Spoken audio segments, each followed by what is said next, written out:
우리 저 서울대학교 심리학과 근성만 교수님이시죠? 지금은 은퇴하셔서 명예 교수님이십니다만은 저희 학술 연찬회에 가장 많이 와서 발표하시는 분 중에 한 분입니다. 오늘이 아마 9번째인지 10번째인지 그렇습니다. 큰 박수로 모시겠습니다. 오늘의 주제는 수행입니다. 저는 심리학자의 관점에서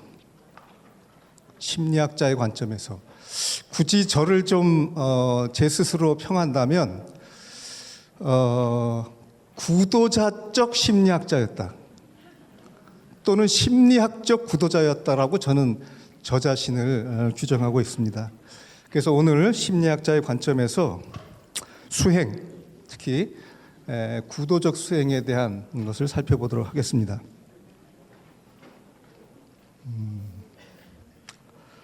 우리에게 주어진 한 번뿐인 인생, 무엇을 위해서 어떻게 살아갈 것인가?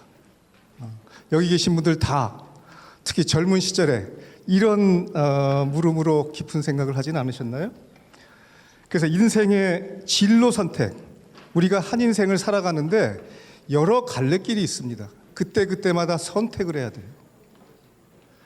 그런데 대부분의 사람들은, 우리 현대인들은 중고등학교 때 이과를 갈까 문과를 갈까, 대학 가서 무슨 학과 갈까, 졸업 후에 어떤 직장 가질까, 그래서 결국 사회에 나가서 돈 많이 벌고 사회 지위 얻고 소위 부귀 영화를 누리고자 하는 게 대부분의 사람들이 생각하는 진로 선택입니다. 그런데 이런 사람들이 있어요. 아무리 부귀 영화를 누려도 언젠가는 내가 죽어서 사라질 텐데 그게 무슨 의미가 있을까? 과연 나는 어떤 존재일까? 나는 어디서 와서 어디로 가는 것일까? 그리고 내 인생은 어떤 의미와 가치가 있는 것일까? 이런 의문을 깊게 갖고 평생 가슴의 중심에 이런 질문, 화두를 지니고 살아가는 사람들이 있습니다. 저는 그런 사람들을 구도자라고 생각합니다. 그래서 인생의 궁극적인 의미와 가치를 발견하고 그것을 추구하는 어떤 인생의 길이 있다. 그런 구도자의 길을 선택하는 사람이 있고, 그래서 구도자란 이렇게 부귀영화를 누릴 수 있는 사회의 성공의 길을 외면하고 그런 궁극적인 진리를 찾아서 나서는 구도자의 삶이 있다고 생각합니다. 석가모니 부처님은 제왕의 길을 버리고 수행자의 길을 들어서신 분이죠. 근데 우리 주변에 유사한 용어가 많습니다. 여러분, 유도, 바둑도 9단이 되면 입신의 경지에 오른다고 그래요. 피아니스트 연주하려면 수년간 많은 수련과 수행과 훈련을 해야 합니다. 그런데 여기서 제가 말하는 구도적 수행이라는 것은 그런 어떤 운동 기능, 예술적인 재능을 키우기 위한 수행이 아니라 이런 구도자가 어떤 삶의 궁극적인 의미와 그런 깨달음을 체득하기 위한 노력의 과정을 조금 더 구체적으로 구도적 수행이다라고 저는 정의를 합니다. 그래서 이렇게 또는 이렇게 이런 여러 가지 방식의 수행이 있고요. 그리고 수행자는 여러 가지 유형이 있습니다. 그래서 출가 수행자도 있고 재가 수행자도 있고, 그리고 풀타임 수행자도 있고 파타임 수행자도 있고. 제가 알기로는 그 코로나 시대가 지나고 나서 많은 신도도 줄어들고 보시도 잘 안 들어와서 요새 알바하시는 스님들이 많다고 들었어요. 그런 수행자도 있고, 수행자가 불교에만 있는 거 아닙니다. 기독교 수행자, 힌두교 수행자, 이런 다양한 유형의 수행자들이 있다는 겁니다.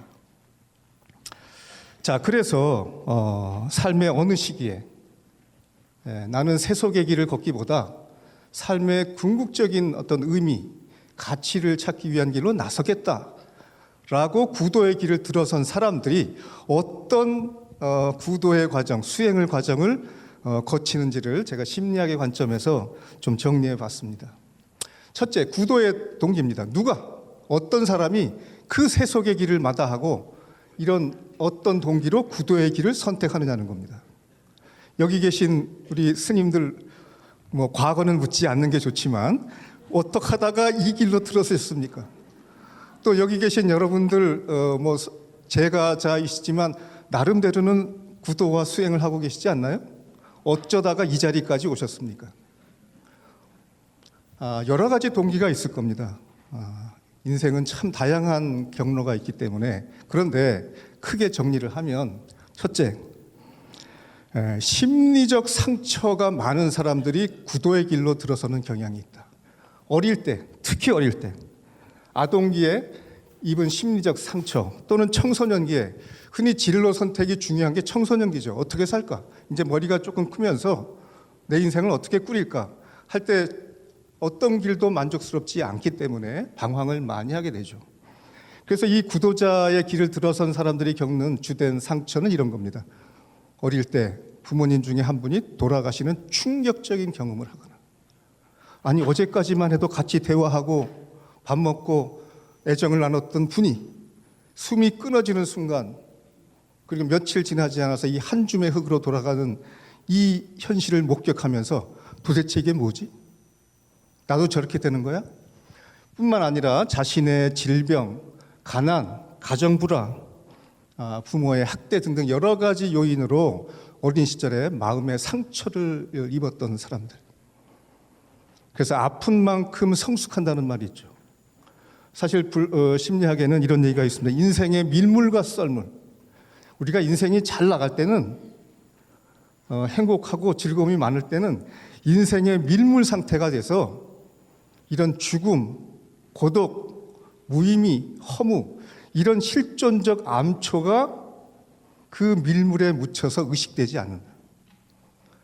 그런데 무언가 인생이 힘들고 괴롭고 아플 때, 그때 인생의 썰물 상태가 되면서 비로소 실존적 암초, 죽음, 고독, 이런 무의미, 이제 이런 것들이 우리 의식에 올라오게 되고 비로소 수행자 또는 구도자로서의 길을 가게 된다는 거죠. 두 번째는 죽음 불안입니다. 내 자신이 영원히 소멸한다는 것을 받아들일 수 있습니까? 그리고 아무리 세상에서 부귀영화를 누리더라도 결국 죽고 말 텐데, 이런 나의 소멸이라는 것을 받아들일 수 없을 때, 또 그렇게 됐을 때 나의 삶이 너무 허무하기 때문에 이런 죽음 불안을 극복하기 위한 방법이 없을까? 세속적인 방법으로는 없습니다. 다시 말하면 종교의 길입니다. 그리고 세 번째는 자기애인데요. 자기 자신에 대한 사랑입니다. 누구나 자기애가 있습니다. 그런데 이 자기애가 특별히 강한 사람들이 있어요. 나는 여기 계신 보통 사람들보다 조금 더 중요한 특별한 존재예요. 그래서 이런 자기애가 강한 사람은 이렇게 소중한 내가 죽어서 한 줌의 흙이 된다니, 이건 받아들일 수가 없는 겁니다. 자기애가 강한 사람은 죽음을 받아들이지 못한다. 따라서 죽음이라는 운명과 영웅적인 전쟁을 벌이는 겁니다. 그리고 그 전쟁에서 승리한 정신적인 영웅, 마하비라, 대웅이 되는 겁니다. 내가 대웅이 돼서 이 많은 인류에게 이 죽음으로부터 생존할 수 있는, 살아날 수 있는 그 길을 펼치겠다라는 이런 거대한 포부를 가진 사람들도 일부 구도자의 길을 걷게 됩니다. 뭐 이 밖에 여러 가지 이유가 있겠죠. 우리 아까 미산 스님 12살이라고 그러셨는데 모르겠습니다. 어떤 이유로. 예전에는 그런 분들 많지 않았습니까? 그냥 가족이 너 가서 한번 우리 형제도 많은데 거기 가서 먹고 살아라. 뭐 이래서 밀려서 가신 분도 있고, 또 때로는 실현당하고 인생이 다 피곤하다. 어디 가서 그런 명상이나 해야지. 또 세속에서 살아가는 것이 너무 힘들기 때문에 절에 가면 밥은 먹여주겠지 뭐 등등 여러 가지 동기가 있겠습니다만은 크게 저런 세 가지 동기가 있다고 생각합니다. 자, 그러면 어떤 동기든 간에 나는 누구인가? 어떻게 살아야 할 것인가? 이런 문제에 대해서 이제 해결을 해야 될 텐데 어떤 길을 가야 되죠? 이런 구도의 뜻을 가졌던 사람들이 인류 역사에 많았습니다. 그리고 나름대로 길을 찾기 위해서 노력했고 그래서 흔히 종교라는 하나의 체계로 발전하기도 하고 어떤 경우는 뭐 종교가 아닌 작은 종파가 되기도 했겠죠. 자, 이런 의문을 가진 사람이 특히 지금 대한민국처럼 다종교 사회에서 뭐 어떤 종교가 국교가 돼 있을 경우에는 그 종교를 따라가겠지만 현대 사회 같이 이런 다종교 사회에서는 그러면 어느 종교의 진리가 있는 거지? 지금 이 자리에는 주로 불교에 관심 갖는 분들이 모여 있지만 우리 한국 사회에는 기독교의 그 영향도 엄청나게 큽니다. 자, 그래서 이 구도의 길에는 크게 나누면 두 갈래 길이 있다.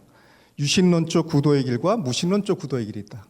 유신론적 구도의 길은 전지전능한 신을 상정하고 신에 대한 순종과 합의를 추구하는 이런 종교가 이제 기독교 계열, 아브라함 계열 또는 힌두교 계열이 있고, 테오시스, 이런 신성화의 과정을 통해서 합의에 이르게 되고, 그래서 초기 기독교의 그 사막 교부들은 사막으로 나가서 이런 수행법을 통해서 저런 경지에 오르고자 했다. 그리고 무신론적 구도의 길은 신을 상정하지 않고 어떤 자아의 초월을 통한 대자유의 추구, 대표적인 게 불교죠. 뭐 원불교도 그런 종교라고 저는 생각합니다. 그래서 초선부터 상수멸정까지 이르는 그런 어떤 수행의 경지를 통해서 자아초월을 이루고 팔정도를 비롯한 여러 가지 수행법이 제시되고 있는 거죠. 제가 갖는 관심은 이런 겁니다. 특히 한국 사회에 어쨌든 유신론적인 기독교와 무신론적인 불교가 있는데 왜 어떤 사람은 기독교로 가고 왜 어떤 사람은 불교로 가는가? 왜? 저는 이제 심리학적인 관점에서 이렇게 이해를 합니다. 특히 기독교 유신론적인 구도의 길은 전지전능한 초월적 존재인 신에 대한 절대적 의존, 그리고 신과의 합의를 통해서 삶과 죽음의 고통으로부터 구원을 추구하는 길이다. 그런데 여기에 여러분 혹시 태어나서 만 2살이 될 때까지 어떤 경험을 했는지 기억하십니까? 태어났을 때 어머니가 여러분을 어떻게 길렀는지, 어떻게 젖을 먹이고, 어떻게 똥오줌을 기억이 안 나시죠? 그 생애 초기 2년 동안 엄청나게 많은 일이 벌어지고 그때의 경험이 여러분의 정신세계를 결정하는 기본 바탕이 된다는 겁니다. 자, 거기에 따르면 무력한 아이는, 아무것도 할 수 없는 아이는 거대하고 강력한 어린아이에게 부모는 전지전능한 존재로 느껴지죠. 그 부모의 품 안에 있을 때 비로소 안전함 그리고 뭔가 일체감을 느끼는 소위 사랑과 구원의 체험을 하게 된다는 겁니다. 그래서 성경에도 어린아이와 같이 되지 않으면 천국에 들어가지 못하리라. 다시 말하면 기독교는 어린아이가 생애 초기에 경험했던 부모에 대한 의존심, 부모와 합일되고자 하는, 그리고 부모의 품 안에 있을 때 느끼는 그 모든 고통과 위험으로부터의 안전감, 구원받는다는 느낌. 그래서 이 기독교에는 그 어려서 가족 내에서 경험한 것들이 많이 작용하기 때문에 기독교에는 하나님 아버지도 있고요, 성모 마리아도 있고요, 또 성부, 성자, 아버지, 아들, 형제, 자매, 이 대가족 시스템입니다. 그 중에서 대표가 이제 하나님이죠. 그래서 기독교적 수행이라는 것은 하나님의 심상을 항상 묵상하면서 성경을 통해서 하나님의 의도를 헤아리고, 그리고 중요한 것은 하나님을 내면화하는 겁니다. 항상 나와 함께 성령으로 나와 교신하고 내 마음에 임재하는 하나님을 내면화하면서 그런 어떤 구원에 대한 이제 구원을 받는다고 여기는 것이라고 할 수 있죠. 여러분, 우리가 이렇게 편안할 때는 굉장히 합리적이고 이성적인 생각을 하는 사람도 흔히 세 가지 조건. 첫째, 위기에 처하거나 몸이 많이 아프거나 어떤 죽음 공포에 휩싸이게 되면 그 사람의 사유방식이 굉장히 퇴행을 해서 비합리적, 미신적으로 변하게 됩니다.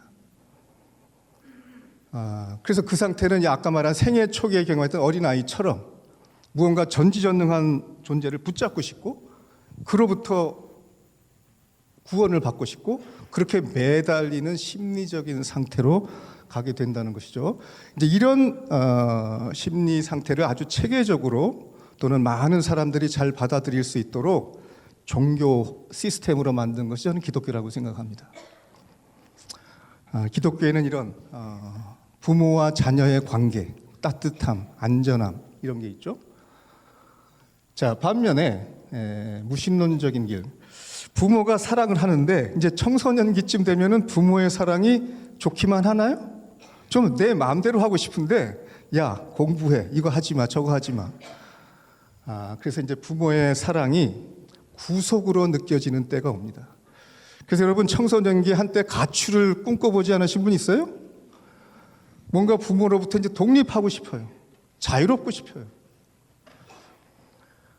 그래서 가족과 세속, 구속의 원천인 나를 부자유하게 만드는 가족과 세속을 떠나서 출가와 자유의 추구를 하게 되고 의존보다는 독립을 통한 어떤 자유와 자율성을 추구하는 과정이고 이건 뭐 제 생각입니다만은 불교에서 말하는 깨달음이란 석가모니 부처님께서 말씀하신 깨달음이란 저는 이런 거라고 생각합니다. 부모와 사회로 받은 모든 가스라이팅으로부터의 자각과 해방이다. 요새 현대어를 영어하면 말하면 가스라이팅이지만 불교 용어로 하면 미혹입니다. 부모가 맨날 너 이래야 돼 저래야 돼. 사회에서 국가에 충성하고 전쟁 터지면 먼저 나가서 희생하고.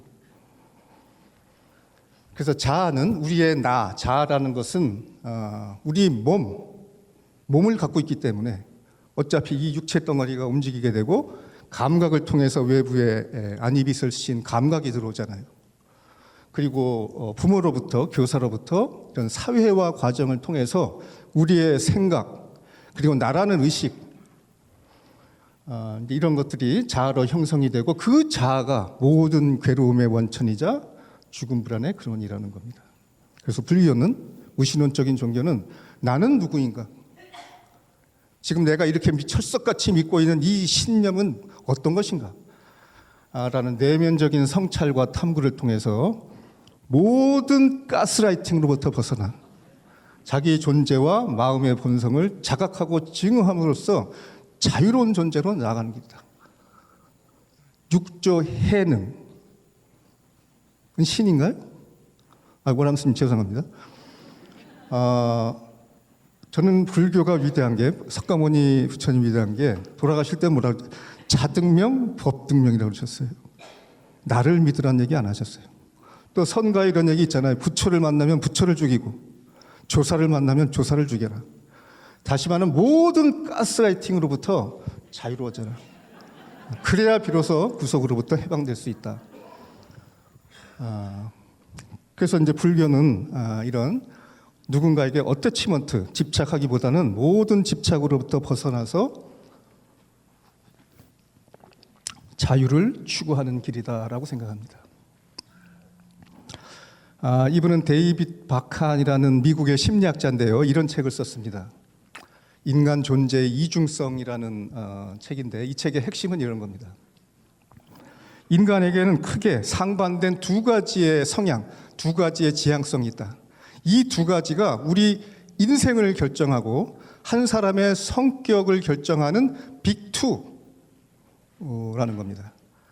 그거는 하나는 연대성이고 하나는 자율성입니다. 연대성은 누군가와 같이 관계를 맺고 같이 연대를 해서 자신의 삶을 좀 더 안전하게 유지하려는 것인 반면에 자율성이라는 것은 뭔가 혼자 자유롭게 누군가에 의지하지 않고 자유로운 존재, 독립적인 존재가 되고 싶어 하는 그런 성향이 있다는 겁니다. 이 두 가지 성향 중에 어떤 게 강한가에 따라서 그 사람의 삶의 방식이 달라지고 대인관계가 달라지고 인생이 달라진다.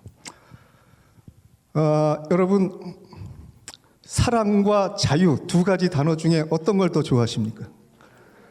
자유. 자유파와 사랑파가 있습니다. 흔히 연대성이 강한 사람은 사랑이라는 단어를 좋아합니다. 반면에 자율성을 좋아하는 사람은 자유라는 단어를 좋아하죠. 그래서 한쪽에서는 그런 신에 대한 의존과 합일을 통해서 구원을 추구하는 반면에 모든 집착으로부터 해방되어서 자유를 얻으려는 이런 두 가지 경향성이 다른 종교로 나타날 뿐만 아니라 같은 종교를 믿더라도 어떤 종교적인 행위를 하느냐가 달라진다라는 겁니다. 그래서 기독교는 그러잖아요. 예수님께서 말씀하시기를 무거운 짐진 자들아 다 내게로 오라. 내가 너희를 편히 쉬게 하리라. 이 얼마나 감동적인 얘기입니까?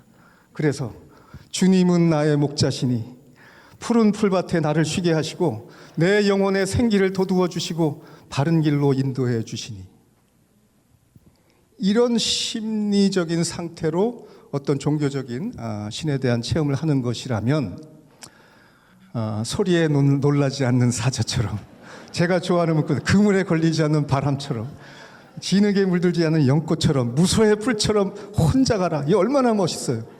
네? 여러분 다 이쪽 판가요? 저쪽 파 아니고?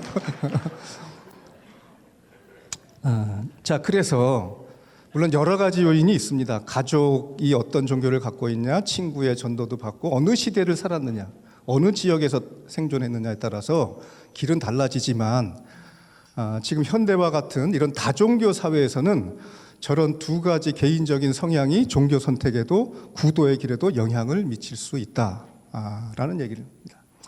자, 그래서 유신론적인 구도의 길이든 무신론적인 구도의 길이든 이제 거기에 들어가는 거 아니에요. 가서 열심히 수행을 해야죠. 수행의 정진.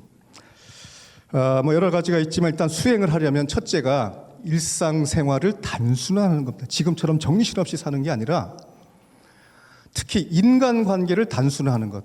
우리의 정신적인 에너지를 가장 많이 뺏는 것은 인간관계입니다. 그래서 때로는 산속으로, 사막으로 들어가서 그리고 이제 출가를 해서 혼자 독거, 은거를 하고, 그리고 자신의 욕망을 잘 관찰하면서 절제, 조절하고, 그래서 금욕, 무건, 그리고 이제 이런 걸 통해서 결과적으로 정신을 집중해서 무언가 신을 묵상하든 아니면 자기 내면을 깊이 성찰하든 그런 정신을 모아서 정신 집중을 하는 거죠. 우리 인간은 영장류입니다. 원숭이 종자예요. 원숭이들이 가만히 있지 못합니다. 두리번. 우리 인간도 가만히 있지 못해요. 그리고 우리 감각이 다 외부로 열려 있습니다. 그래서 그게 우리 인간의 삶이에요. 그러면서 외부에 가스라이팅 당하고 거기에 휘말려서 살아가는 겁니다. 그런데 이렇게 생활을 단순화하고 자신의 욕망을 조절하면서 그 심리적 에너지를 자기 내면을 살펴보는 일에 집중하는 게 굉장히 중요한 구도의 수행의 핵심이라고 보고요. 또 한 가지는 그런 수행을 안내해 줄 수 있는 스승, 선지식이 필요합니다. 석가모니 부처님의 스승은 누구죠? 스승이 필요하긴 합니다. 그러나 진짜 큰 대웅은 스승 없이도 깨달음에 이르는 사람도 있지만 하여튼 필요합니다. 자, 그래서 기독교의 경우에도 초기에 기독교 수행자들은 사막으로 나갔습니다. 이집트 사막. 그래서 이제 이런 굴 속에서 혼자 오랜 기간 하나님을 묵상하고,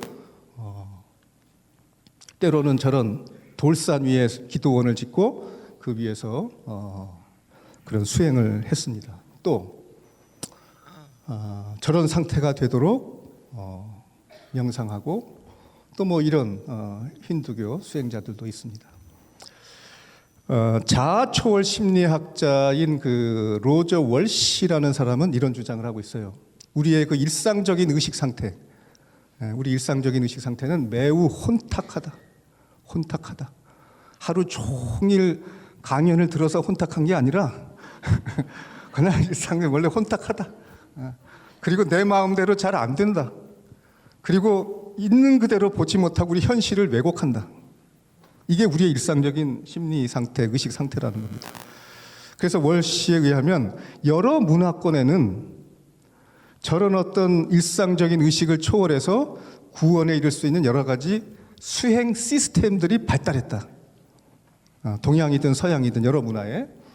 그래서 어떤 체계적인 훈련을 통해서 의식이 명료해지고 그러면 자기 자신을 잘 조절할 뿐 아니라 정말 있는 그대로를 볼 수 있는 역량을 기르게 되는데, 이런 여러 가지 자아 초월 수행의 공통 요인으로 6가지를 들고 있습니다. 첫째가 윤리적인 행동, 뭐 도덕이라는 것 때문에 하는 것이 아니라 자신의 삶을 복잡하지 않게 만드는 거예요. 다른 사람과 갈등하지 않을 수 있는, 그래서 이런 주의력을 통제할 수 있는 그런 안정된 삶, 주의력을 강화하고 정서적인 안정 상태에서 자기 마음을 깊이 바라볼 수 있는 알아차림을 함양하고, 그렇게 하는 과정에서 자기 중심적인 이기적인 그런 삶에서 뭔가 다른 이타적인 방향으로 동기가 전환되고, 그런 과정 속에서 지혜가 발달한다. 이 6가지는 단계적인 것이 아니라 서로 순환하면서 서로 영향을 미치면서, 그래서 불교에만 있는 것이 아니라 여러 종교에 공통적이다라고 월시는 주장하고 있습니다.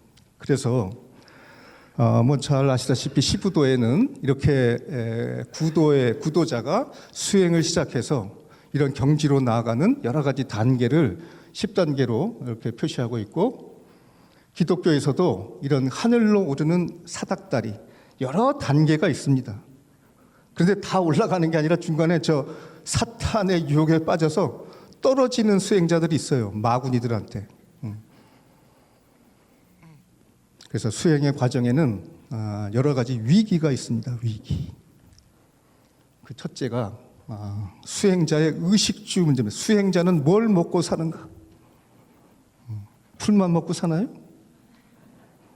물론 큰 사찰과 관련된 그 수행처에 있는 분들은 지원을 받겠지만, 혼자 돕고 은거하는 분들은 뭘 먹고 사나요? 그것도 뭐 1, 2년, 한두 달인가요? 몇 년을? 그러면 결국 요새는 뭐가 필요하죠? 요게 필요합니다. 이거는 어디서 나오죠? 이제 그 과정에서 어설프게 경지를 얻은 사람들이 동네 사람들을 혹세무민하고 병 고쳐주고 운세 봐주고 뭐 등등, 그렇게 사이비 도인의 길로 빠져들 수도 있다. 돈과 관련된 타락, 또 수행 의지의 약화. 처음에는 초발심, 강렬한 맹렬한 의지로 시작했지만 한 달, 2달 하다 보면 쉽지 않잖아요. 이게 옳은 길인가? 그리고 아울러서 수행자의 관계 갈등입니다. 아까 말씀드렸듯이 수행자들 중에는 어린 시절에 심리적인 상처를 가진 사람들이 있고, 이 심리적 상처가 사람을 때로는 찌그러지게 만들어요. 다른 사람을 있는 그대로 보지 못하고 인간관계의 갈등을 많이 경험할 수 있습니다. 그래서 스승과 제자의 관계, 또는 수행자 집단에서 동료들과의 관계 속에서 여러 가지 관계 갈등을 경험할 수 있다. 그리고 제가 듣기로는 수행자 중에 뭐 아나무인, 독불 장군 많잖아요. 너무 신념이 강해서. 그리고 한 가지 더 들면 수행자의 정신적 혼란과 건강 문제입니다. 혼자서 오랜 기간 혼자만의 생활을 하다 보면 자기 생각에 빠져서 현실적인 감각을 잃어버릴 수가 있다. 그래서 정신병원에는 재림 예수들이 많아요. 또 스스로 깨달음을 얻었다고 횡설수설하는 도인들도 많습니다. 본인은 깨달았어요. 근데 주변 사람들이 인정을 안 해주는 거예요. 예전에 예수님처럼 바리새인들이 내가 재림 예수인 걸 몰라준다 라고 주장하면서 억울하게 내가 정신병원에 와 있다라고 주장하는 재림 예수들도 많습니다. 때로는 지나치게 무리하게 참선하다가 관절 다 나가고, 때로는 무문관 수행을 하다가 때로는 목숨을 잃는 분까지도 있을 수 있습니다. 자, 뭐 이런 위기를 잘 극복하고 이제 수행을 꾸준히 하다 보면 소위 말하는 깨달음, 득도를 할 수 있는데요. 과연 수행자가 내가 깨달았나? 이거 어떻게 알죠? 뭔가 막 희열해졌고 막 세상이 다 색즉시공이고 공중세색이고 모든 게 그런 자기 확신, 주관적 체험. 아, 내가 원래 가졌던 초기의 의문이 풀렸다. 삶이 자유롭다. 집착할 게 아무도 없고 너무 사는 게 편안하고 고요롭고 고요하고 좋다. 라는 수행자의 주관적 체험과 확신이 있을 수 있죠. 그런데 다른 사람이 인정해 주나요? 그래서 생사 문제에서 해방된 깊은 심리적 평화와 자유로움. 그래서 흔히 이런 깨달은 분들이 오도성을 읊기도 하고, 그런데 또 하나는 중요한 것은 타인의 평가와 인정입니다. 그래서 스승의 인가를 중요하게 여기잖아요. 스승이 어떻게 인가를 하나요? 같이 이제 법거량을 하거나 질문을 주고받으면서 그렇게 알 수가 있나요? 또는 인가를 받지 못했다 하더라도 사회에서 깨달은 분으로 추앙받는 사람들이 있지 않아요? 그분들은 수행자의 언행을 보고 저분이 법문하시는 거 보니까 깨달은 부분 많다. 그리고 가까이 가보니까 아주 자비롭고 성자다, 깨달았다 라고 그 사람이 겉으로 드러내는 말과 행위를 보고 주변 사람들이 깨달았다고 인정하고 추앙할 수 있죠. 그러나 그게 진짜 깨달은 걸까요? 말 잘하고 과연 스님들은 혼자 방 안에 들어가면 뭐 하실까요? 항상 자비로울까요? 어쨌든 과연 수행자는 자신이 구도의 길로 나서서 추구했던 목적을 이루었는지 어떻게 아는가라는 겁니다. 아마 이 두 가지가 복합되어 있는 것 같고요. 과연 수행에는 종착점이 있는가 없는가? 이제 깨달음을 얻어서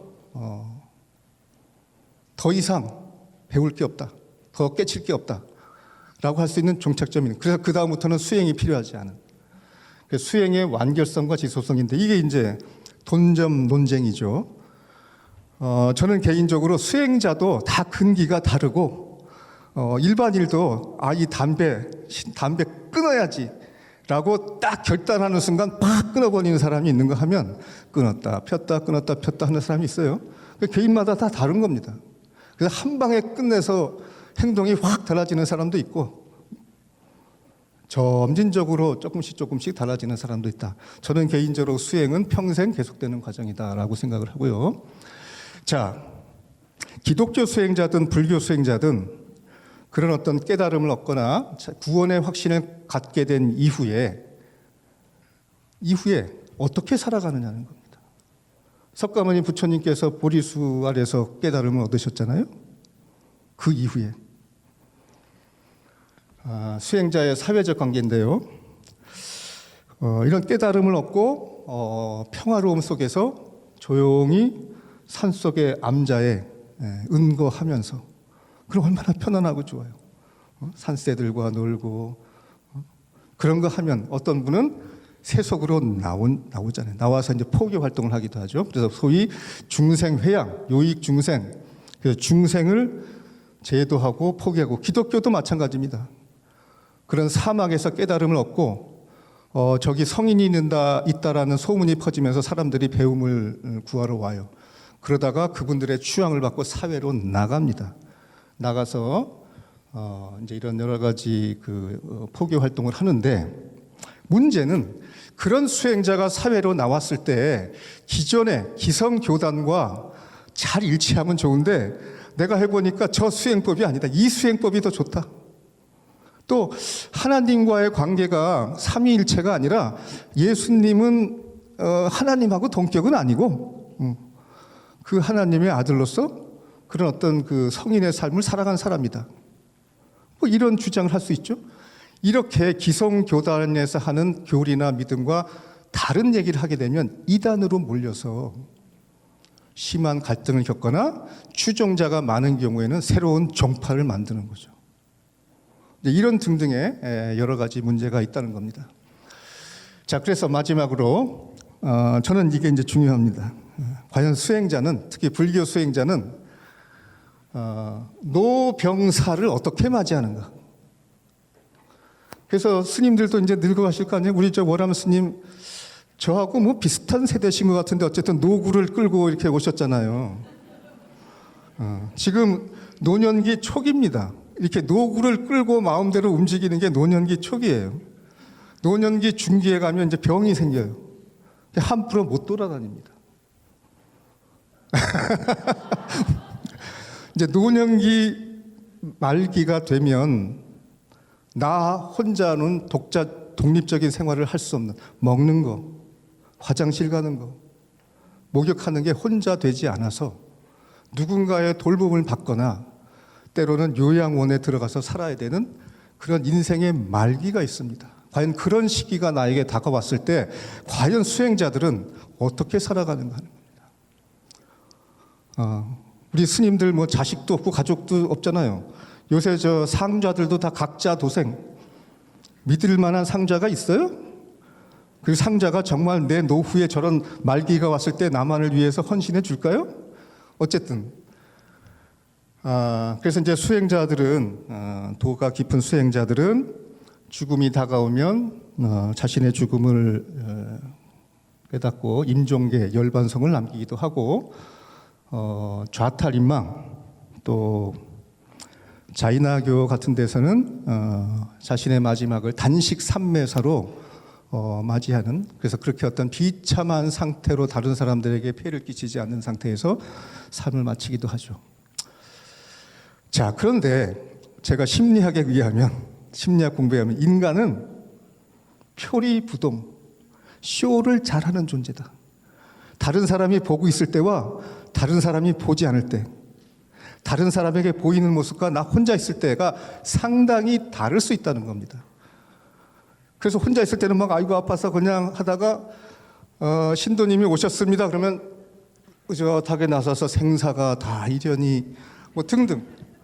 그걸 어떻게 할 거예요? 이거 참 외람된 말씀이지만 우리나라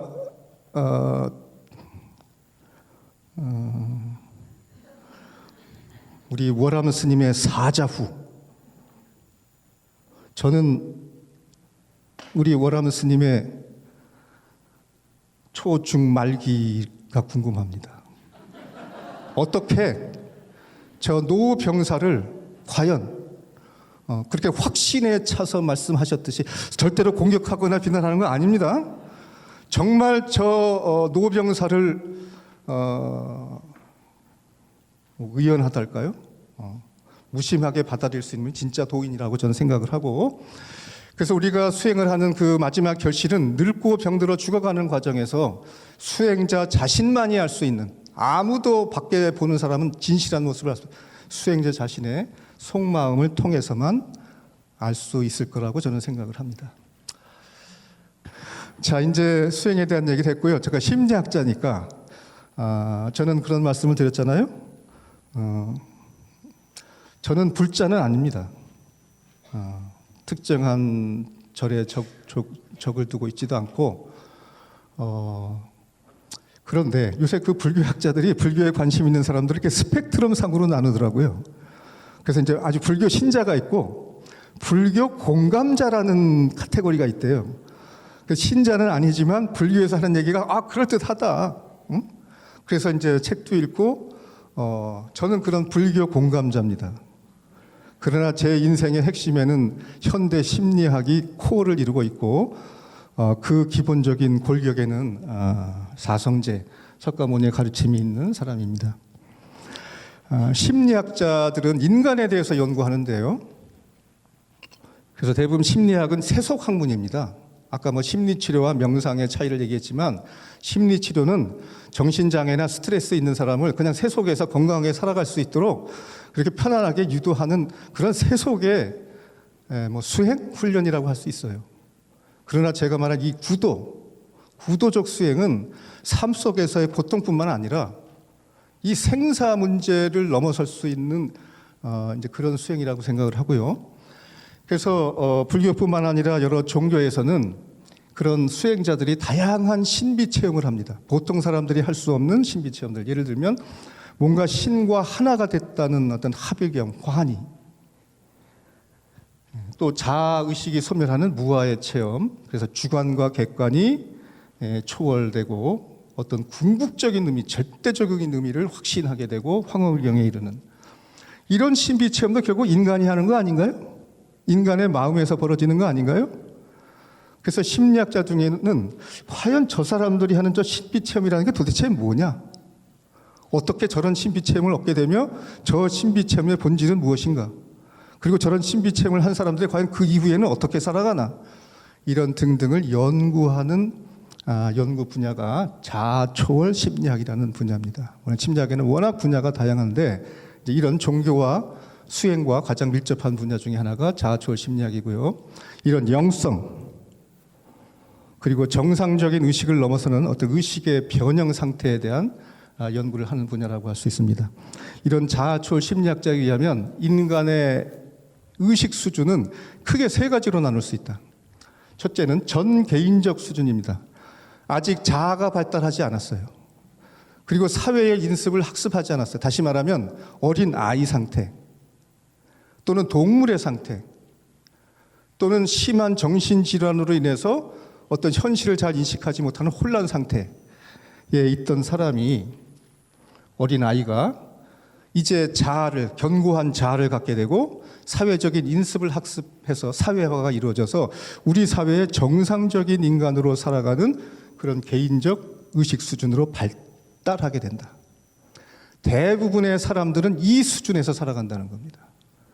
그런데 일부 종교인들 또는 신비 체험을 한 사람들 중에는 이 개인적 수준을 넘어서 초개인적인 자아를 초월하는 어떤 인습적인 그런 관습을 넘어서는 그런 초개인적인 수준까지 경험한 일부의 사람들이 있다. 석가모니나 종교의 수행 큰 성인들이 극소수가 이런 경지까지 올라갔다. 그래서 켄 윌버 같은 사람은 우리 지구에 있는 생명체의 그 의식 수준이 저 전개인적 수준에서 개인적 수준을 거쳐 초개인적 수준으로 나아가고 있다. 지금 현재의 단계는 대부분 개인적 수준에 있다. 저 개인적 수준에서 견고한 자아를 형성하고 사회적 관습을 잘 습득한 사람은 이 사회에서 성공적으로 잘 살아가는 사람들입니다. 그런데 이런 사람들에게는 항상 죽음이라는 문제, 고독, 무임이라는 문제에서 벗어날 수가 없다는 겁니다. 그래서 일부의 수행자들은 저 경지를 넘어서서 초개인적 경지에 접촉했던 사람들이 우리 종교적인 성자고 그 경험들이 신비 체험이다라고 우리는 얘기한다. 그래서 불교적으로 얘기하면 이런 지옥 악귀 상태에서부터 저 무색계에 이르기까지, 또 심리학적으로 얘기하면 심한 정신질환 아니면 무지한 어린아이 상태에서 자기 실현을 이루고 자아초월에 이르는 이런 경지라고 할 수 있습니다. 그래서 이런 잘 적응하지 못하고 자아가 흐물흐물한, 그래서 스트레스 많이 받고 힘들어하는 이 전 개인적 수준에서 개인적 수준으로 사회에 잘 적응하도록 안내하는 것이 치유의 수행이라면, 개인적 수준에서 초개인적 수준으로 올라가기 위한 수행이 초탈의 수행이라고 저는 생각합니다. 그래서 불교의 수행은 물론 치유의 기능도 합니다마는 저 초탈을 위한 수행이 아닐까라고 저는 생각을 하고요. 그런데 참 이 월암스님 우리 앞에서 사적을 해도 막 가슴이 와서 쾅쾅 막 영혼을 흔들지 않습니까? 그런데 너무 어려워요. 말씀은 그럴듯한데 나는 그게 안 된단 말이에요. 그리고 나는 자식도 먹여 살려야 되고 사회에서 할 일도 많고. 그래서 이제 서양의 자아초월 심리학자들은 이제 서양 문화 그리고 동양의 종교, 여러 종교나 심리 치료 이런 것들을 통합해서 정신 건강을 도울 뿐만 아니라 자아 초월과 영적 성장을 위한 통합적 수련 방법을 개발해서 실시하고 있다는 겁니다. 크게 세 가지가 있는데 통합적 변형 수련과 통합적 삶을 위한 수련, 자기 확장 치료, 뭐 여러 가지가 있습니다만은 대표적인 세 가지만 간단히 보도록 하겠습니다. 통합적 변형 수련은 1960년대에 그런 히피 문화, 동양의 종교가 들어오고 뭔가 서양의 문화적인 가치가 막 흔들릴 때 그런 어떤 동양적인 또 새로운 여러 가지를 통합해서 수행하는 종교와는 다른, 기독교와는 다른 그런 수행 방식이고요. 미국의 심리학자인 마이크 머피와 딕 프라이스라는 사람이 뜻을 모아서 캘리포니아에 있는 이런 해변에 에살렌 연구소라는 걸 만들어서 거기에는 여러 가지 뭐 기독교, 불교, 뭐 요가, 심리 치료사, 뭐 예술가 이런 다양한 사람들이 모여서 서로 토론하고 같이 수련하는 그런 기관을 만들었습니다. 자, 여기서는 이 ITP라는 것은 인도의 구루이자 철학자인 스리 오로빈도, 그 남인도의 폰디체리라는 데 가면 그 오로빌이라고 하는 수행 기관이 있죠. 이분의 그 통합적인 비전을 구체적으로 이제 그 수련 방법으로 개발한 건데요. 몸, 마음, 가슴, 영혼 네 가지의 균형적 성장을 지향하는 장기적 수행이다. 동서양의 다양한 심슨 수련 방법을 조화해서 개인의 상황에 따라 성향에 따라 취사 선택할 수 있고요. 첫째는 몸이 건강해야 된다. 그래서 요가, 뭐 운동, 식사요법 등등. 아울러서 마음, 여기서 마음이라는 건 이성적인 측면을 말합니다. 지식, 현대 과학도 공부를 해야죠. 그래서 독서하고 토론하고 뭔가 그 합리적인 사고를 할 수 있는, 그리고 아울러서 가슴, 정서입니다. 이 내면에 있는 여러 가지 자신의 과거의 상처 등등을 치유하는 것. 그리고 영혼, 이게 여러 가지 명상이나 마음 챙김을 통해서 자아를 벗어날 수 있는 이 네 가지 측면을 동시에 수련하는 방법을 하고요. 여기에 기본 원칙은 이런 거다. 우선 장기적인 수련이 필요하다. 네 가지를 동시에 하는 전인적인 수련이 필요하다. 수련은 한 명의 지도자에게 의존하기보다 다수의 멘토로부터 안내를 받는 것이 필요하다. 한 명에게 의존했을 때 가스라이팅 될 가능성이 많아요. 그리고 인간은 아까 말씀드렸듯이 누군가에게 의지하고 싶어하는 마음이 강합니다. 근데 뭔가 자신 있게 이런 거야. 나를 따라와. 하면 거기에 이제 끌려가게 되고 그게 올바른 길로 인도할 수도 있지만 때로는 아까 우리 성 교수님이 얘기했듯이 다른 여러 가지 구루들에 의해서 오히려 착취당하고 상처를 입는 경우도 있다는 거죠. 그래서 수련자는 멘토나 공동체 수련기관의 안내를 따르지만 최종적인 결정은 자신에게 있다. 그리고 이 ITP의 특징 중에 하나는 ITP 카타라고 그래서 이게 꾸준히 시간 되는 데마다 해야 되지만 매일 1시간 이내에 수련 루틴을 실천하는 게 중요하다. 그래서 이것은 몸과 마음의 균형을 잡아주는 어떤 동작으로부터 시작해서 근육 이완을 통해 유연성을 증진하고 깊은 호흡을 하고 삶의 비전을 시각화하는 심상 작업을 하고 내면 관찰과 명상으로 이어지는 수련 활동으로 구성되어 있으며 보통 1시간 이내에 할 수 있는 이 네 가지 측면의 수련을 짧게 압축한 이것을 매일 하는 게 기본입니다. 이제 이것과 관련해서 유사한데 조금 더 진전된 방법이라고 할까요? 이거는 여러분이 잘 아시는 유명한 그 영성가죠. 켄 윌버가 주장하는 겁니다. 이 젊은 시절에는 이랬는데요. 역시 세월 앞에 장사가 없어서 이렇게 참 볼품 없어졌습니다. 물론 뭐 영혼은 더 맑아졌는지 모르겠습니다만. 이분은 삶 전체를 수련의 장으로 삼는 실천체계다. 삶의 모든 차원을 통합적으로 성장시키는 균형적인 수행 체계인데 여기는 두 가지 핵심 모듈과 보조 모듈이 있어요. 그래서 아까 ITP와 유사하게 몸, 그래서 웨이트 트레이닝도 하고 다이어트, 마음, 독서 토론, 그래서 이게 냉철한 지식, 사유. 그리고 여기 이제 그림자라는 게 조금 다른 겁니다. 이게 융이 제시하는 개념인데 인간은 항상 겉으로 잘 보여지지 않는 내면의 그림자를 안고 산다. 다시 말하면 과거에 당한 어떤 상처가 내면의 그림자가 돼서 이게 인간관계를 이끌어뜨리고 세상을 왜곡하게 되는 그런 근원이 되기 때문에 여러 가지 자신의 관계 패턴을 관찰하고 때로는 심리치료와 상담을 통해서 내 내면 깊숙이 있는 무의식 속에 그런 갈등과 여러 가지 내용을 잘 자각하고 변화시키는 게 필요하다. 그리고 아울러서 명상, 좌선 등등 때로는 기독교적인 묵상을 통해서 이제 영성을 발전시키는 이런 프로그램이 있고, 이제 이외에 보조 모듈에는 뭐 윤리 모듈, 섹스 모듈, 성생활은 어떻게 할 거냐? 물론 일반인의 경우를 얘기하는 겁니다. 그리고 직장에서 일할 때 대인관계, 그러나 저 네 가지가 핵심이라는 거죠.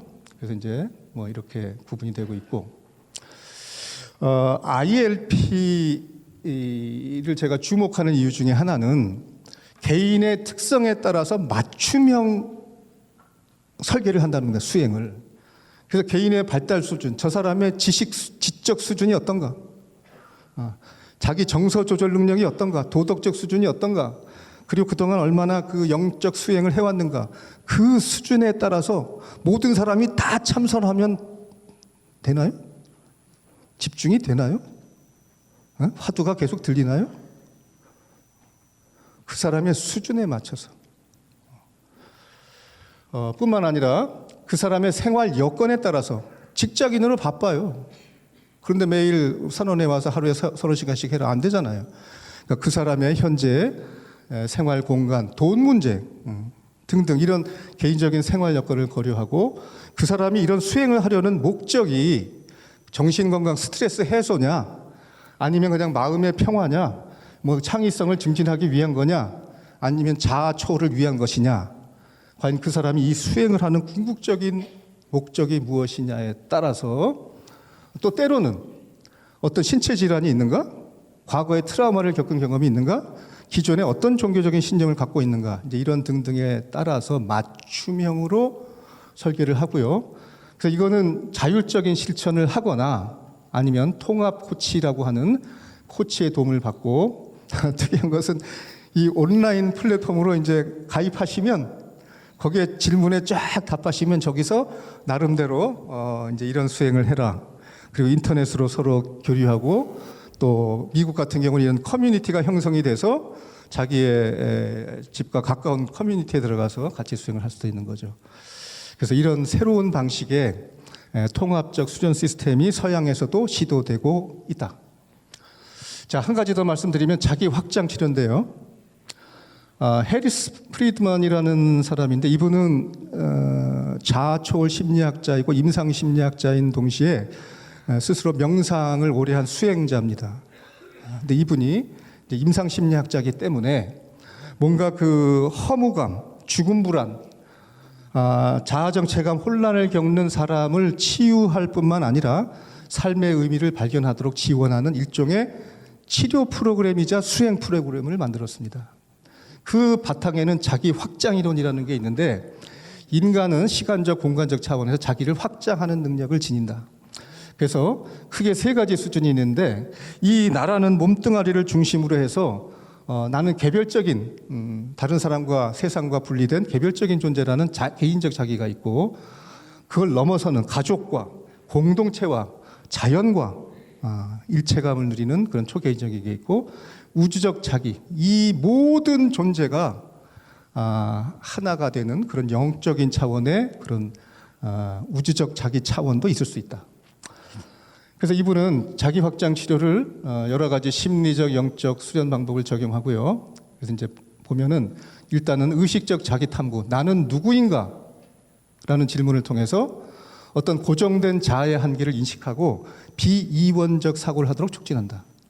또 시각화를 통해서 자기 정체감을 확정한다. 이 좁은 나에서부터 가족과 연결된 모습, 그리고 인류 전체와 연결된 모습, 생명 전체를 확장하는 이미지를 상상하면서 자연이나 우주와 서로 연결되는, 융합되는 것을 시각화한다. 또 자연과의 연결감 훈련을 위해서 나무, 강 이런 자연의 대상과 교감하면서 자아 경계를 느슨하게 만들도록 유도한다. 그리고 이제 통합 명상인 거죠. 이 관찰자 자아,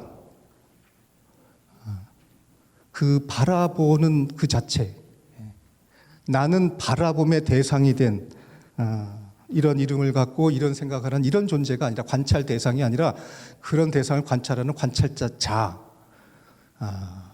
어려운 개념입니다만 관찰자 자아를 대한 자각을 강화하면서 나는 이 생각이 아니다, 이 몸이 아니다, 나는 그 너머의 존재다라는 자아초월적 인식을 유도한다. 그리고 죽음 시뮬레이션 명상을 통해서 자신의 장례식을 상상하고 나 없음을 체험하고 죽음을 피할 수 없는 사실로 평화롭게 받아들이는 훈련을 한다. 그리고 그림자 통합 작업을 통해서 자신의 억압된 측면, 아까 말씀드린 섀도우, 그림자를 의식의 무대로 끌어올려서 자각하고 받아들이도록 한다. 자, 그래서 이 자기 확장 치료의 목표는 이런 겁니다. 우선 자기 경계를 확장시킨다.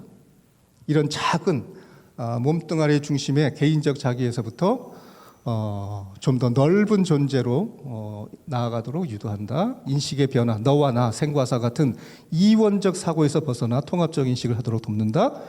공감과 연결성을 증가시킨다. 자연과 타인에 대한 그런 연결감을 증진하고 영적 자각과 죽음 불안을 해소한다. 무상함, 변화, 죽음을 수용하고 평정심을 갖도록 돕는다. 그리고 자기 정체감의 유연함, 고정된 자기인식, 나는 이런 사람이야 에서부터 좀 더 유연한, 유동적인, 열린 정체감을 형성한다. 그래서 프리드먼에 따르면 이 치료는 불교 철학, 자아초월 심리학, 융심리학, 실존 심리학 등 여러 가지 그런 철학 내지는 심리학, 종교의 철학을 통합한 거다. 여기서 우리가 주목해야 될 것은 우리가 나라고 여기는 자아 개념은 동일시 또는 탈동일시를 통해서 확장될 수도 있고 해체될 수도 있다는 겁니다. 그래서 동일시를 통해서 나와 같은 거라고 여기는 거죠. 여러분 아까 어떤 분이 얘기했죠. 핸드폰도 계속 들고 다니다 보면 내 장기처럼 느껴진다. 나랑 동일시 되는 겁니다. 자동차도 오래 몰다가 교통사고가 나서 찌그러진 거 보면 슬퍼요. 이게 동일시가 되는 겁니다. 그래서 동일시를 통해서 작은 경계에 갇혀있던 편협하고 경직된 자기의식을 유연하게 확장함으로써 개인의 삶을 긍정적으로 변화시킬 수 있다. 예를 들어서 저는 불교는 깨달음을 지향하는 종교인데 과연 자비는 어디로부터 나오는가? 내가 깨달음을 얻었는데 그래서 더 거칠 게 없는데 집착이 다 없는데 근데 왜 내가 저 중생을 위해서 가서 막 알아듣지도 못하는 말 해주고 애쓰고서 그리고 막 또 돈 모아서 절 만들고 사람들 끌어들이고 이 수고를 내가 왜 해야 되는가? 그 자비의 마음은 어디서 나오는가? 그래서 이 동체 대비 다 그게 나의 일부니까 연결돼 있으니까 이 동체랩이라는 개념은 모든 생명체에 대한 동의시를 통해서 연민심을 느끼고 자비로운 행동을 촉진하게 된다. 반면에 탈동일시, 나라고 여겼던 건데 사실은 내가 아닌 거라고 여기는 거죠. 그래서 탈동일시를 통해서 자기 개념을 해체하고 나라고 할 만한 것이 아무것도 없음을 깨달을 수 있고 결국 무아라는 것은 탈동일시의 극치다.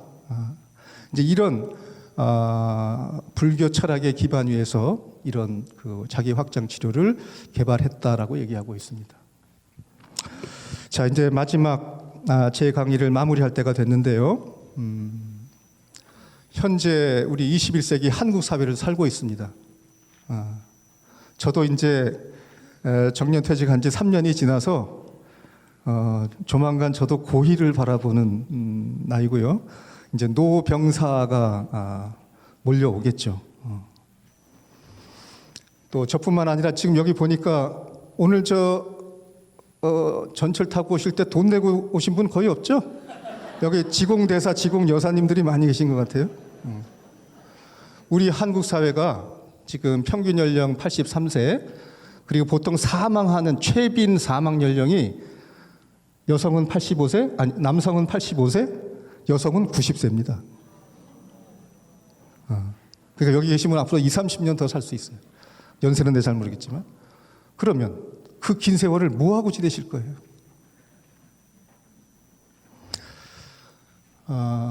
이런 초고령 사회에서 우리가 생각해 볼 게 있는데요. 힌두교도 뭐 요새는 어떤지 모르지만 과거에는 인생을 4단계로 나눠서 어린 시절에는 배우고 그리고 가정을 이뤄서 가장이 돼서 직장 생활하면서 가족을 먹여 살리고, 그리고 노년기에 들어서면 숲속에 들어가서 혼자 명상하고 인생의 마지막이 다가오면 모든 것을 떠나서 이렇게 유랑하는 그런 삶의 4단계가 있다는 그런 삶의 단계를 얘기하고 있죠. 또 분석 심리학자인 칼 융은 오전 인생과 오후 인생이라는 얘기를 하고 있습니다. 그래서 오전 인생은 에너지를 밖으로 쏟아서 돈, 권력, 명예를 추구하면서 사회적 성공과 자녀 양육, 성취로 나가는 쟁취의 시기이지만, 오후 인생은 태양이 햇살을 거두면서 저물어가는 과정이고, 내면 성찰을 통해서 삶의 의미를 발견하는 시기다. 그래서 저는 이 오후 인생 학교의 필수 과목은 죽음 준비 교육이다. 노병사의 고통을 잘 극복할 수 있는 수행이라고 생각해서, 노년기는 구도적 수행을 하기에 아주 좋은 인생의 계절이다. 시간 많잖아요. 그리고 특히 노년기 초기는 건강하시잖아요. 그리고 약간 돈도 좀 여유가 있잖아요. 그럼 뭐 하실 거예요? 맨날 여행 다니고 맛집만 다닐 겁니까? 조금 있으면 찬바람이 부는데, 병과 죽음이 몰려오는데, 그 대비를 이제 해야 될 이 초고령 사회의 축복을 이 수행으로, 구도적 수행으로 잘 이끌어 가시면 좋겠다는 생각을 하고, 저도 그렇게 하려고 노력은 하고 있습니다. 이분은 스웨덴의 노인학자인 라스 톤스탐이라는 분인데요. 이분은 이제 노인에 대한 연구를 많이 하신 분입니다. 근데 여러분, 노인이 나이가 많을수록 사람들이 성숙해지나요? 더 꼬장꼬장해지고 그냥 강팍해지고 꼰대가 돼가지고, 그런데 꼭 그런 건 아니다. 노인들 중에도 계속 성장하는 사람들이 있다. 그래서 이분이 이제 그 삶을 만족스럽게 또 주변 사람들과 잘 지내는 노인들의 특성을 조사해서 노년 초월이다라는 용어를 썼습니다. 여기에 3차원이 있습니다. 시간상 간단히만 보겠습니다. 개인적 차원에서는 자기 직면을 하는 겁니다. 내가 보기 싫어서 보지 않았던 나의 숨겨진 어두운 측면을 직면하는 겁니다. 어린 시절의 상처, 열등감, 컴플렉스, 이거를 직면하는 것. 그리고 이제 자기 중심성을 좀 벗어나서 다른 사람을 배려하고, 그리고 육체적 집착을 감수하는 겁니다. 나의 건강에 대한 집착, 그리고 나의 외모에 대한 집착, 멋지게 입는 것에 대한 집착, 그리고 아울러서 이타성이 증가하고, 내가 왜 어떻게 이런 인생을 살게 됐는지 여러 가지 퍼즐을 맞춰서, 내가 이런 부모 밑에서 이런 시대에 태어나서 이런 성장 과정을 거치고 이런 일을 겪고, 그래서 지금 내가 이런 삶의 모습이 됐구나라는 자기 인생 전체를 하나의 완성된 퍼즐로 받아들이는 작업. 사회적으로는 대인관계의 중요성이 변화하는데, 이제 사람 만나는 거, 그거 그렇게 많이 할 필요 없다. 이제 정말 중요한, 그리고 만나서 서로 그런 깊은 교감을 나눌 수 있는 서로 인간관계가 선별적이 되고, 인간관계의 폭을 스스로 줄이게 된다. 그리고 사회적 역할을 초월한다. 내가 왕년에 대학 교수였는데 이거 사실 인생을 살아가면서 하는 역할놀이다. 이 역할놀이 끝났다. 나는 교수도 아니고, 나는 검사, 판검사 아니고, 그냥 이제는 평범한 하나의 자연인. 그래서 이런 과거에 했던 자신의 사회적 역할로부터 초월하고, 관습으로부터의 해방과 자유. 여기선 이래야 되고 저기선 이래야 되고, 이런 관습이 우리를 참 부자유하게 만들지 않습니까? 이런 거로부터 좀 자유로움을 얻고, 욕망을 비우는 삶. 그런 얘기를 하고 있어요. 노년기에는 인생 여행을 하는 가방의 무게가 가벼울수록 편안하고 자유롭다. 이제 가방에서 막 싸들고 막 이런 큰 거 몰고 다니면 이제 많이 비우고 가볍게 욕망을 비우는 거죠. 그리고 유연한 판단과 지혜. 선악의 판단이 쉽지가 않다. 옳고 그름의 판단이 쉽지 않다. 그래서 늙으면은 개입해가지고 꼰대짓 하잖아요. 야 임마 이게 뭐야 저거야. 이 노년 초월에 이르는 사람들은 이렇게 옳고 그름과 선악의 판단이 결코 쉽지 않다. 그래서 함부로 다른 사람에게 조언하지 않고 간섭하지 않고 강요하지 않는다. 자, 우주적 차원에서는 자신이 과거에 우리 아버지, 할아버지 등등 대대손손, 그래서 언젠가는 내 후배 자식들에게 이어질 그 세대 간의 거대한 연결 속에 있는 나는 한 세대에 불과하다는 걸 자각하고, 현재 내가, 나의 수많은 과거, 나의 현재는 우주의 발생과 지구의 발생과 진화의 모든 역사가 지금 나의 인류 모든 문명이 내 현재에 연결되어 있다는 인식, 그리고 삶과 죽음의 이분법을 초월하고 삶의 신비로움, 이렇게 살아있다는 것의 신비, 그리고 삶의 기쁨, 한 송이 꽃, 아침 이슬 한 방울 속에서도 신비로움을 느낄 뿐만 아니라 기쁨을 얻게 된다는 겁니다. 오늘 주제가 수행, 초탈인가 치유인가. 인간 사회는 나에 집착하는 자기장애 환자들이 살아가는 거대한 정신병동이다. 그리고 인류 역사는 자기장애 환자들이 펼치는 이전 투구의 기록이다. 그런데 자기장애 환자들은 항상 무거운 짐을 지고 다녀요. 그래서 힘들고 괴로워해요. 그래서 치유의 수행은 등짐을 가볍게 하는 것인 반면에 초탈의 수행은 등짐을 내팽개치는, 내려놓는 것이다 라고 생각합니다. 네, 이상으로 마치겠습니다.